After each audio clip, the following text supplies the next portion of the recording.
Morning has come, arise and greet the day. Dance with joy and sing a song of gladness. The light of hope it shines upon each face. May it bring faith to guide our journey home.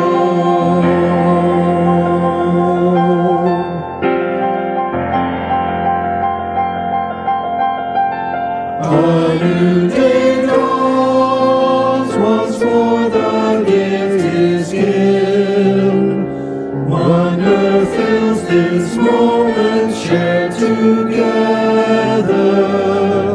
The light of peace here shines upon each face. May it bring faith to guide our journey home.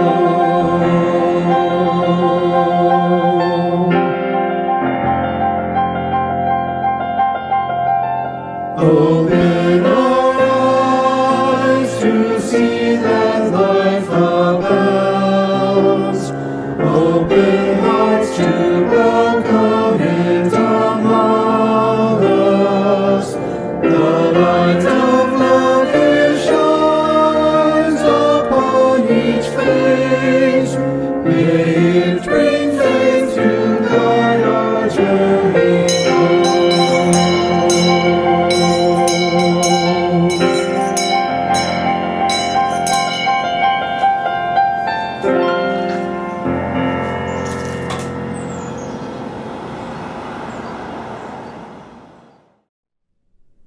Good morning and welcome to Live Oak Unitarian Universalist Church in Cedar Park, Texas. I'm Reverend Joanna.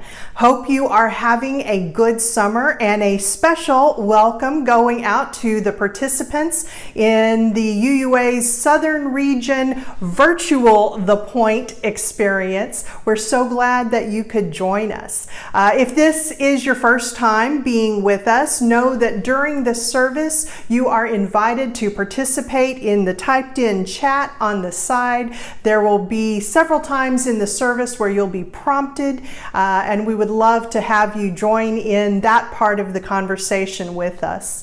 It's tradition in Unitarian Universalist congregations to light a chalice at the beginning of our worship services. And so if you have a chalice or a candle near, we invite you to pull it towards you as we all light our chalices together.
Courage, Courage, my friend, you do not walk alone. We will walk with you, walk with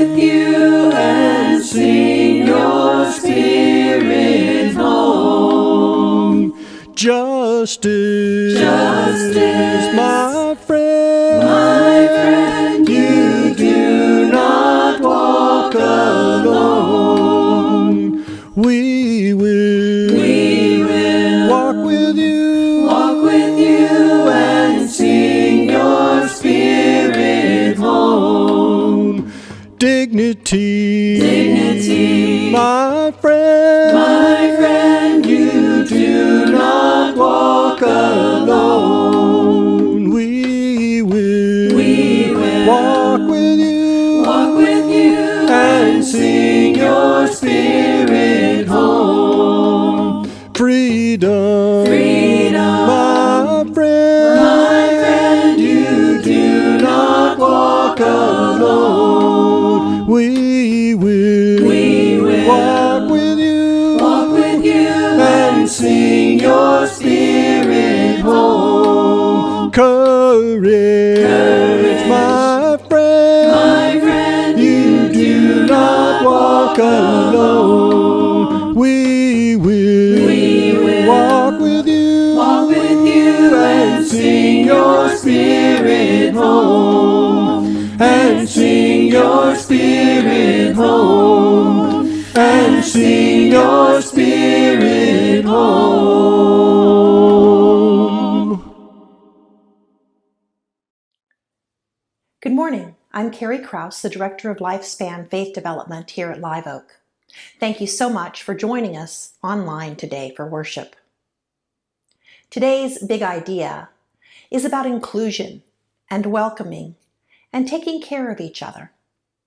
It's called The Big Umbrella. The Big Umbrella by Amy June Bates. Co-written with Juniper Bates. By the front door, there is an umbrella.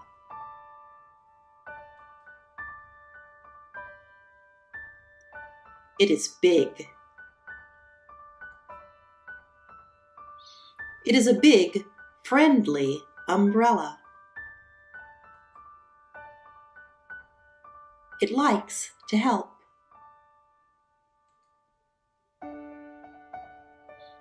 It likes to spread its arms wide.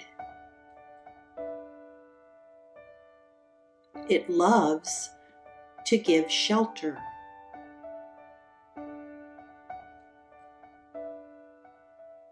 It loves to gather people in.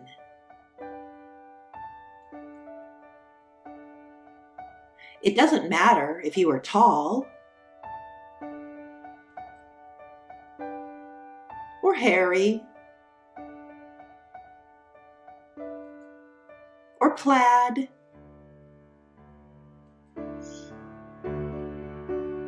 It doesn't matter how many legs you have. Some people worry that there won't be enough room under the big umbrella.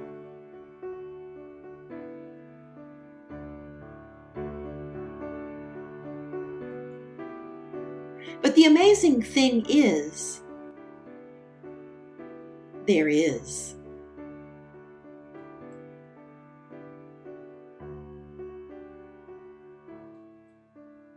There is always room.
page before you. Open up the dirty window, let the sun illuminate the words that you cannot find. Reaching for something in the distance, so close you could almost taste it. Release your inhibitions, feel the rain on your skin. No one else can feel it for you, only you can let it in. No one else can speak the words on your lips. Drench yourself in words unspoken, live your life with arms wide open. Today is where your book begins. Feel the rain on your skin. No one else can feel it for you, only you can let it in.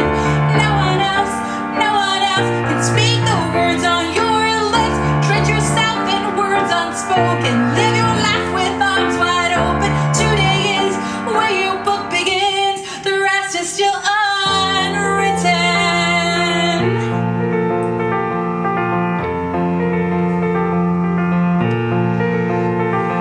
Staring at the blank page before you, open up the dirty window, let the sun illuminate the words that you cannot find. Reaching for something in the distance, so close you can almost taste it. Release your inhibitions,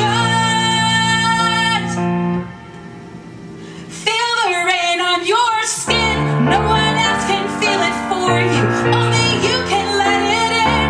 No one else can speak the words on your lips. Lick yourself in words unspoken, live your life with arms wide open. Today is where your book begins. Feel the rain on your skin. No one else can feel it for you, only you can let it in. No one else can speak the words on your lips. Drench yourself in words unspoken, live your life with arms wide open. Today is where your book begins, the rest is still unwritten.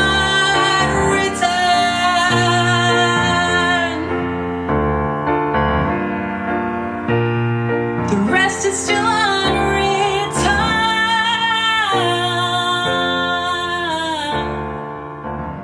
Oh.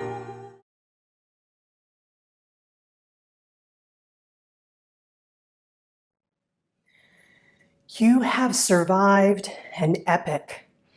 Epic, also called epoch by our British friends, is a period of time that is distinguishable from the time before it and the time after it. It is historically noteworthy, and it is usually characterized by certain events or themes that carry across that time period. You can have an epic of war, you can have an epic of peace. I believe that historians will look back not just at this past year, but at the past 5 years as an epic characterized by uncertainty, an upending of established social norms, which can be both bad but also good, and especially this past year, trauma. As Unitarian Universalists, this epic, the past 5 years, have not just been marked by political differences. We have seen our very religious values attacked in the public square. If you look at our 7 principles and the proposed 8th principle, these, by the way, are not a set of beliefs. These are a holy to-do list. They are our sacred commission.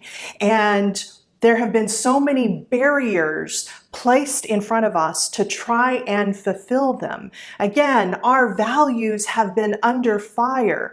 Our task to promote the inherent worth and dignity of all people, the democratic process, the search for truth and meaning, the goal of world community, respect for the interdependent web of existence, our work to dismantle racism and other oppressions, they have all been under fire. And then on top of that, this past year, we have been going through horror. We have been going through an experience of a global pandemic where just in the United States, within 1 year, over 500,000 people died. and where we ourselves had to stop the way that we gathered and did community out of the fear that our very breath was lethal to one another. That is trauma. All of us have gone through a collective trauma. We have not all been in the same boat. We have had different experiences of this, but we have all been in the same ocean. We don't know exactly when this epic will end, but we have cause to have optimism, as James Luther Adams would say, that the end will be coming, and it is time for us to begin the work of healing. The way we do that is by beginning to put together our story, because a collective experience of trauma needs a collective narrative of resilience. In Systemic Interventions for Collective and National Trauma, Dr. Michelle Shalmai explains that the responses to collectives to trauma lies along a continuum. And a collective can mean everything from a family to a nation, to a people, to a congregation or a region of a religious association. But collectives in how they respond to trauma, at one end of the continuum, you have the collectives that don't survive the trauma because they don't have the resources to make it through. This past year, we have seen this with businesses and restaurants closing. I sure hope this doesn't happen to any of our congregations. In the middle of the spectrum, you have the collectives that had the resources to survive the trauma itself, but moving forward, they often make poor decisions because they don't have a collective narrative of resilience. And so all of their energy becomes focused around their anxiety. They keep their story that they keep referring to is all about the pain that they endured from the trauma. And some of these poor decisions become all about trying to keep bad things from ever happening again. And often the decisions that are made are not particularly useful. The United States after 9/11, and we went to war, and we are still having to take our shoes off at the airport. You see it, sadly, in congregations all the time, right? There was ministerial misconduct, so now they never put a lock on the minister's door, even though it's several ministers later.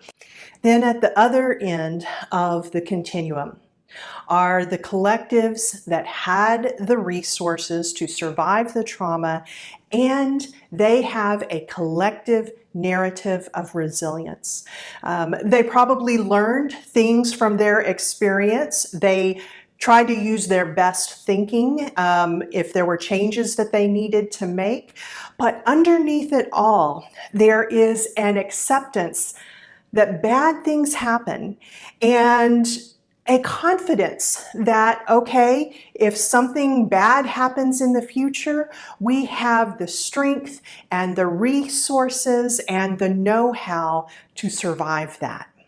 This could be a church that had a fire and their building burned down. They built back even better and more environmentally sound.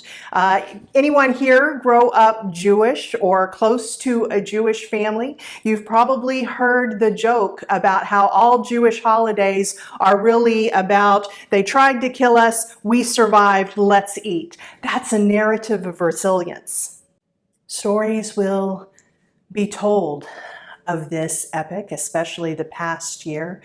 And so it's time for us to begin thinking through what is the story that we will tell, what was authentic, and what are the elements that we can put into this story so that those who come after us will have something that they can turn to give them ideas and inspiration and confidence that they too can survive unimaginable, unprecedented times. We are all storytellers. That may be the most human thing about us. Do you know that even before we had a common language, that humans were telling stories? 44,000 years ago, before people could actually talk to each other, they were painting on cave walls to tell stories.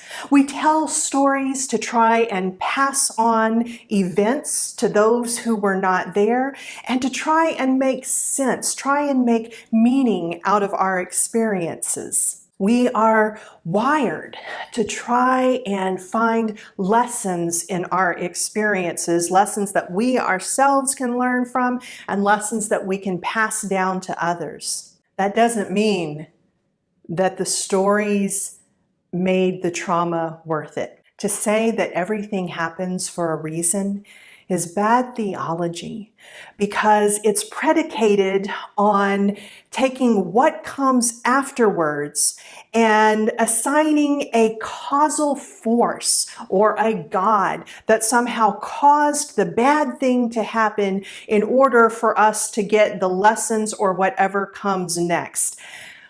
I couldn't worship a God like that, could you?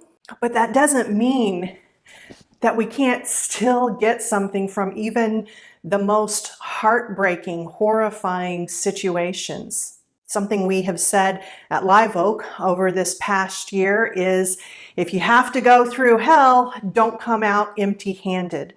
I'm sure that our hands can be filled with lessons and possibilities based on what we've learned during this time.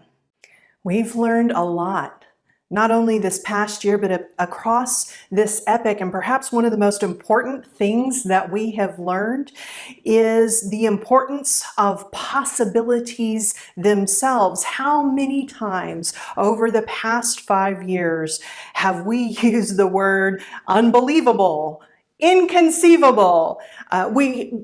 There were so many things that happened that we simply couldn't believe. He tweeted, what? What did they do? A global pandemic.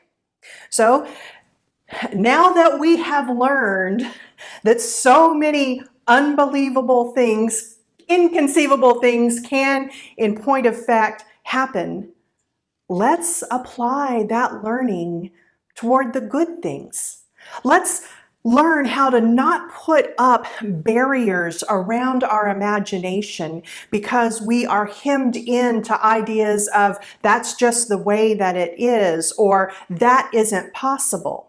There are so many things that have happened over the past 16 months that at the very beginning of that pandemic, if you had told us, hey, your church will not be gathering in person for at least a year, and that half full coffee mug you left on your desk, it's going to be sitting there for a year. Oh, and by the way, your kids are going to be doing their schoolwork at the dining table for over a year. If you had told us any of that, number one, we would have run screaming, but it really would have been inconceivable to us. So now, as we begin healing, as we begin opening ourselves up to positive possibilities, let's just keep reminding ourselves whenever we start to close down and say, oh, that's not realistic, that couldn't happen in this country or in this church or in this community, let's go, you know what? I've seen some pretty unbelievable things happen in my lifetime, and it's about time that some good unbelievable things happen too. Dream the big dreams. And then take another big learning, a big part of this past 5 years, our knowledge that we now have about perseverance. Use that to make these wild dreamings and possibilities be fulfilled. In November of 2016, Many of us became very afraid for our country and for our fellow people in our country about what was going to happen. And those fears were not unwarranted. And we began learning how to resist. And boy, it took perseverance. There was nothing one and done. It meant over and over again that we would be marching, that we would be calling legislators, even in the states where it felt completely useless, we would be calling them again and again, writing letters to the newspaper, doing our own work to try and fix what had been planted in our brains without our permission. Things around white supremacy and sexism and ableism and so many oppressive thoughts. Those aren't things that happen where we just get an instant fix. They took perseverance. And this past year, perseverance has been what got us through it, even on those days when we felt so exhausted, but we didn't have a choice. We had to keep on putting one foot in front of the other. Perseverance may be something that we say, I'm tired of it. I don't want to do it anymore. I just want to collapse. And that's okay. I imagine for most of us, during this past year and the previous years, there were times where we didn't have a choice. We had to collapse. But see, collective resilience allows for that. Collective resilience means that you can fall apart when you need to, and you know that you're not alone, that there are other people that when you decide, okay, it is time for me to get up now, that if you extend a hand, there's going to be others that are going to be able to help in some way. Even if it's just to give encouragement, which sometimes this past year, that was all that we could do for one another, but that made the critical difference in whether we stayed down or were able to get up again. The past 5 years were traumatic, but make no mistake, because of your perseverance, they were not as bad as they could have been. You made a difference. And as the historians tell their stories of this epic, there will be stories of the resistance, stories of what we did that are part of their narrative too. But as we are putting together our own collective narratives, we need to do so hearing all of the voices of everyone in our collectives. And the way that we do that is through and with empathy. To get the full story of this year and to fully appreciate our collective resilience means bringing in empathy. It means listening to each other tell our individual stories, because we all have a need for healing, to be able to tell our stories and to be able to hear the stories of others.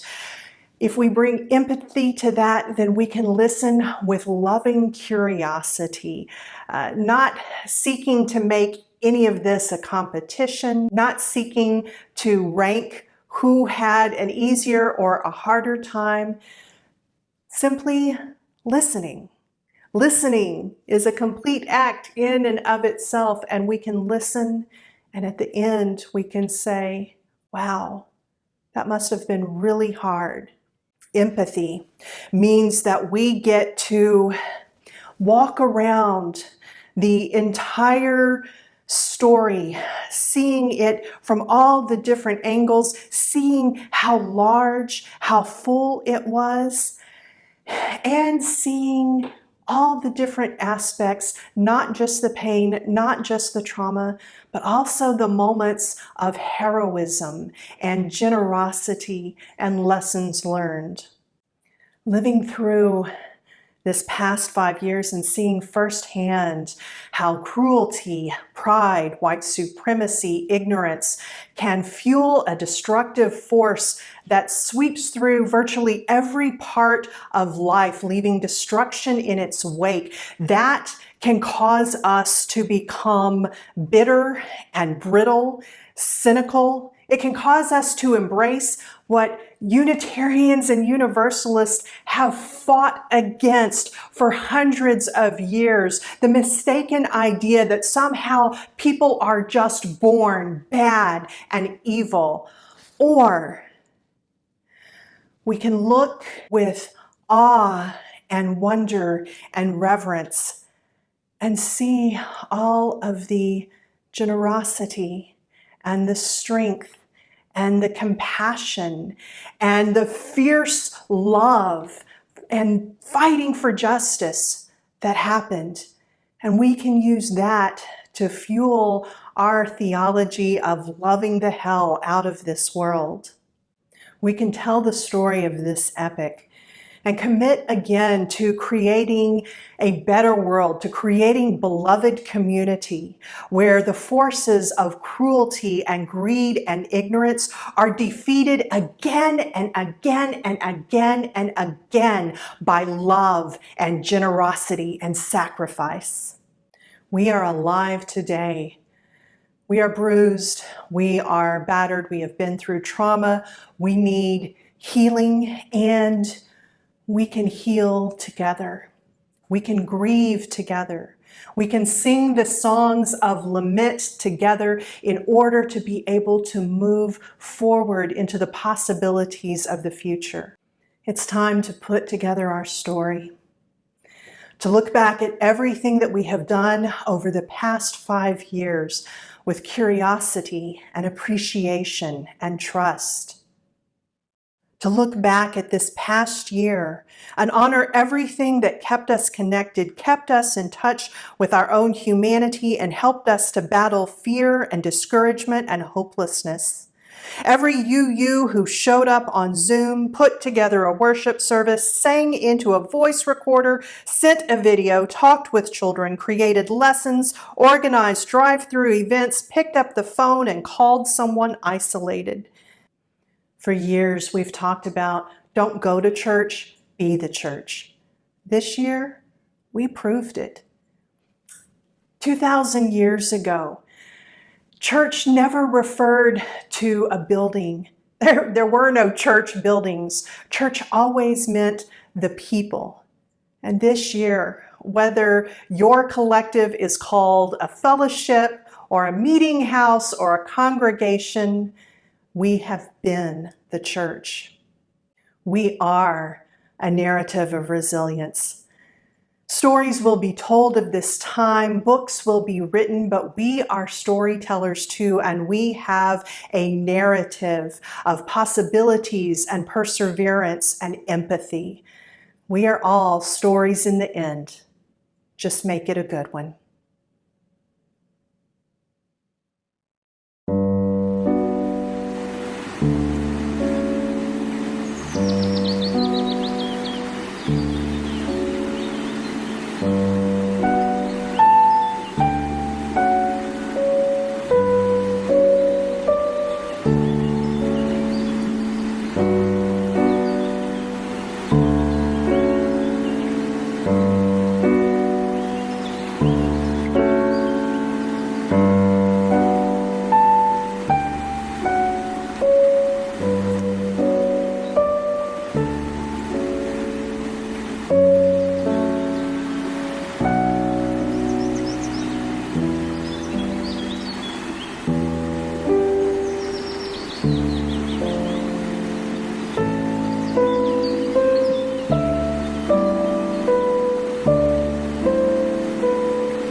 Thank you for joining us at Live Oak this morning. And a special thank you to everyone who participated in this service, whether it was through music, through words, through producing, or through simply bringing your presence here. It was appreciated. We're so glad that we could make a community together.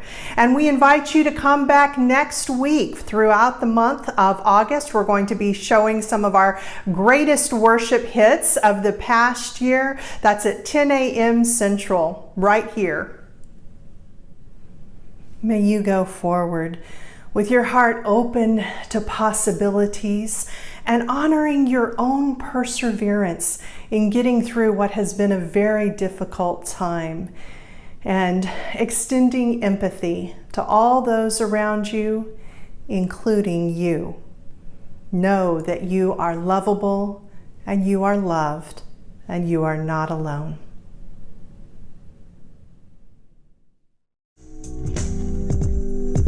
Soon the day will arise when we will be together, and no longer will we live in fear. And the children will smile without wondering whether on that day thunder clouds will appear. Wait and see what a world there can be if we share, if we care, you and me. Wait and see